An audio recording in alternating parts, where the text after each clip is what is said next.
माता सब पंचवटी में अपने वनवास के दौरान गए तो उन्हें वहाँ पक्षीराज जटायु से मिलने का अवसर मिला। हे पक्षीराज, मैं आपका परिचय जानने की इच्छा से आपके पास आया हूँ। मैं रघु वंश में जन्मा स्वर्गीय राजा दशरथ का पुत्र राम हूँ। हे रघुकुल नंदन, मैं अरुण पुत्र जटायु हूँ। आपने मेरे प्रिय मित्र राजा दशरथ का नाम लेकर मुझे पुनः देवासुर संग्राम की याद दिला दी।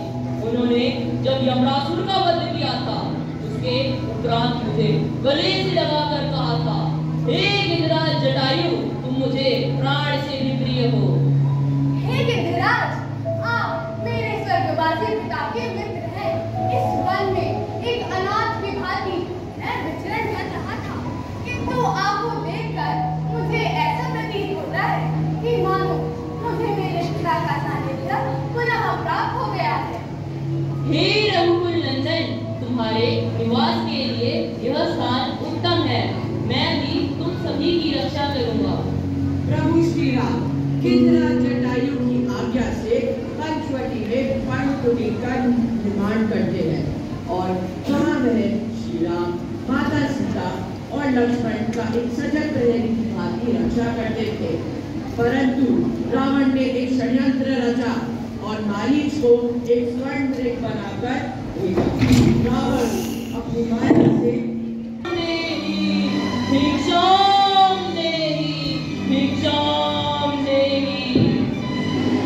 स्वागत है गिरिराज, मैं आपके लिए भोजन लाई हूँ। गिरिराज, कभी पधारिए। हमने यहाँ आसन जमा लिया है, यात्रा से आए हैं, थक गए हैं। जो भी लाई हो यही दे दो देवी।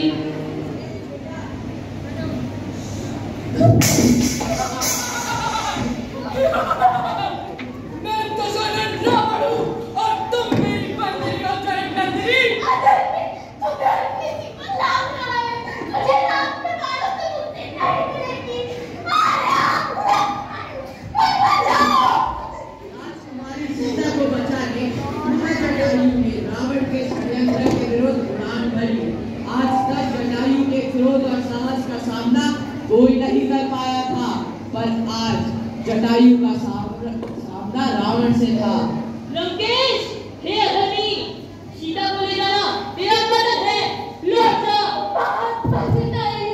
पापी रावण से मेरी रक्षा कीजिए। तुम चिंता न करो पुत्री, मेरे जीवित रहते हुए ये तुम्हें कभी नहीं ले जा सकता। रावण, तुम तो बहुत वीर और पराक्रमी कहलाते हो। निसाय स्त्री को चोरों की भांति उठाने का कल तुम्हें शोभा नहीं देता। सीता एक पवित्र स्त्री है, उसका बलपूर्वक अपहरण करने से तुम निश्चित ही विनाश को प्राप्त करोगे। हे बूढ़े जटायु, जाकर किसी पेड़ पर आराम कर, मुझे शिक्षा नहीं दे। अगर मुझे क्रोध आ गया तो तेरे लिए अच्छा नहीं होगा। सीता मेरी पुत्र वधु समान है और मैं अपने प्राण देकर भी उसकी रक्षा करूंगा। आज तू मेरे पंजों से मर जाएगा।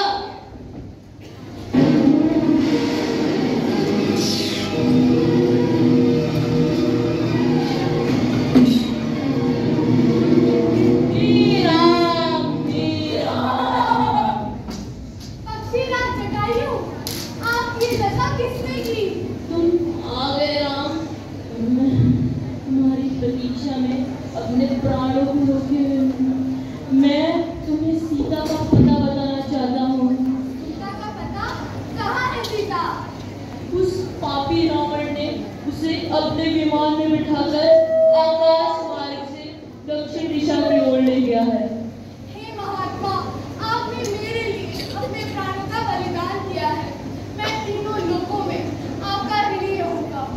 अपने पुत्र वधु के भांति आपने सीता की रक्षा की है। मैं एक पुत्र के भांति आपके भी प्राणों का बदला लूंगा। अब उस दुष्ट रावण को मेरे बाणों से स्वयं ब्रह्मा भी नहीं बचा सकते। हे धर्मार्थी, आपका यह त्याग अमर रहेगा। तुम्हारा संकट पूरा हो, अब मैं चलता हूँ अपने मित्र दशरथ के पास। हे पक्षीराज, आपने एक पिता का कर्तव्य निभाया।